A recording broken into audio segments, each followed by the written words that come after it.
Here he is. What's up, buddy? Hello, mate. How's it going? Yeah, really good. I absolutely love this song, man, but it gave me goosebumps in all the right places, but for reasons I wasn't expecting this early in the morning out in California. This is a deep tune, dude. I'm so happy it's finally out. But yeah, it's quite a personal song, um, and yeah, it's just good to have it out in the world. I wrote it with some friends in 2019. I'd just been to see my aunt in Australia with my sister. We went to visit her to basically say goodbye to her.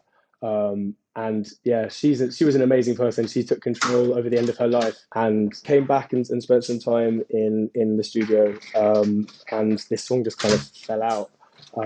And then as we were putting the album together, Ryan heard it in and amongst all the songs that we've Ryan made, Tedder. and he's really fixated on this tune and was Yeah. like, "That's the one. Like that's the song." And I guess in the world of Bastille, there's always maybe this expectation that our singles are going to be bombastic or have like, epicness to them or whatever. So it's quite nice and refreshing to have someone just be like, "Nah, that song's just amazing." Nah, you're a sad band. You have an absolute sadness to what you do, and I think fans appreciate that as well. Yeah. You know, there is triumph in your music and in your arrangements, but you have no problem diving deep into those emotions. And I think looking back over the tapestry of Bastille, you've covered a lot of emotional ground from start to finish, and it's fascinating that you would turn, something as earth-shattering as the loss of someone close to you into, as you say, taking some control over the end of your life. We talk about people showing us the way to live, but man, those closest to us will one day, if the order of events goes the way it's supposed to, show us how to move on as well. It's crazy. It's kind of amazing and profound to be able to take this thing that happens to all of us and turn it into like an amazing example and an amazing lesson to all of us. And yeah, I guess I felt quite strange over the last couple of years having this song that is so personal and speaks to something that is so huge in our family. But I'm really proud of the song, and I'm proud not only of the content and the lyrics and everything, but the process behind making it. Like getting to make this album through such a strange couple of years. It's been such a lifeline, and I love it. Like musically as well, the production I love the space in it.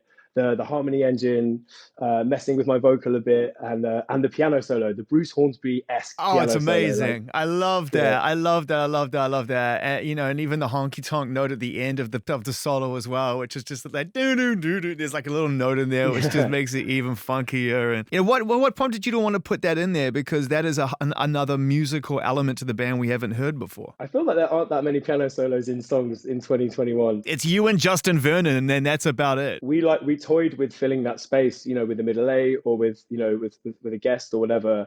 And Jack, who works at our studio, he's an amazing musician. He we just sort of sung some things at him and he played them out. I think it was important that it wasn't me playing the piano. It needed to feel different from what people expect. And yeah, it just was so beautiful. I think it says more emotionally in those bars via the piano than anything I could try and say. And there's something quite meditative about the song, a tune that sort of takes its theme and just kind of re-delivers it over and over again. But what he did, it blew our minds. It's so beautiful. That's amazing. And it really takes you somewhere. So yeah, it's been great, man. And then the song is a couple of years old, but I also just co-directed my first ever music video for this song. Hey, congrats, man. How was that? How was that, stepping into the visual medium? Dude, it was so much fun. I mean, I've always been obsessed with our videos. I've always been that annoying artist, over the shoulder of the director, being like, "What are you doing there? What are you doing there? How about this? How about that?" And I've always wanted to be a film director, but I guess I'm just too lazy. But we talked about it for ages, and I met this guy James, who's the Trash Factory, who's an amazing director. And yeah, I had this idea for ages, and wanted to do something that was about trying to use technology to bring someone back. And yeah, we were able to do it, and it was such an experience, like learning how that world works and the limitations of it and the opportunities, and I don't know, getting to kind of flex the wannabe filmmaker muscle in me, man. I had the best time. I'm really thrilled that you're now starting to train new muscles, right? Because as far as Bastille goes, we're getting dangerously close to a 10-year anniversary, to some kind of significant milestone, which I'm sure you will be thinking about celebrating in some capacity, because, you definitely think about that kind of stuff, the surfaces and layers behind, that build into the world. You've got some, incredible body of work out. You've got those mixtapes and all the things you've worked on, collaborations, songs you've worked on with other people, and a significant catalog now of Bastille albums, of which this must be a part of a new one, right? Like, what are we talking about? What is No Bad Days a part of? Today and here we're announcing our fourth album. It's called Give Me the Future, and it's out at the beginning of February next year. And Yeah, it's that's this awesome. mad science fiction concept record that's all about our relationship with each other and with technology, and different versions of the future and the past. And yeah, this is the kind of, this song is like the emotional core of it. But I'm so proud of the album. It's been such a brilliant thing to be part of and to put together, and I'm just excited for people to hear it. I think it's our best work, and it's exciting and it's different, and it's kind of elements of what you expect from Bastille. But it's the first time we brought we sort of allowed the door to open and other people to come in and join us. So we've worked, we made the whole thing at our place. We made it all during lockdown, but did some sessions over Zoom, allowed other producers to sort of have a go. And yeah, it's been all the better for it, man. It turns out collaboration's really fun. There's a reason why everybody does it. Hey, Dan, can you tell us who you've been working? Like, can you tell us some of the people you invited to the party? Worked with some close friends in London, like this amazing writer Ralph Pellymount, a British writer called Plested, Johnny Coffer, who's a great producer, but also Rami Yacoub in LA, and some of the MXM guys. Yeah. Riz Ahmed does the most beautiful spoken word interlude piece on the album, and he's incredible. Amazing. Ryan Tedder, I did some writing with him and produced a song with him on the album, and he helped like exec it. So he was a sort of like a helicopter figure who'd come in and who came in quite far into the process and listened to the music and sort of gave us some pointers. And yeah, it was interesting for us, like letting go a little bit of control. We still ultimately made it all in our studio and finished it there, but I think just the idea of sharing the responsibility with other people was really exciting and really fun. And also gives you a chance to focus on what you want to say and how you want to say it. Because I've wondered this about you, about the way you work in the past.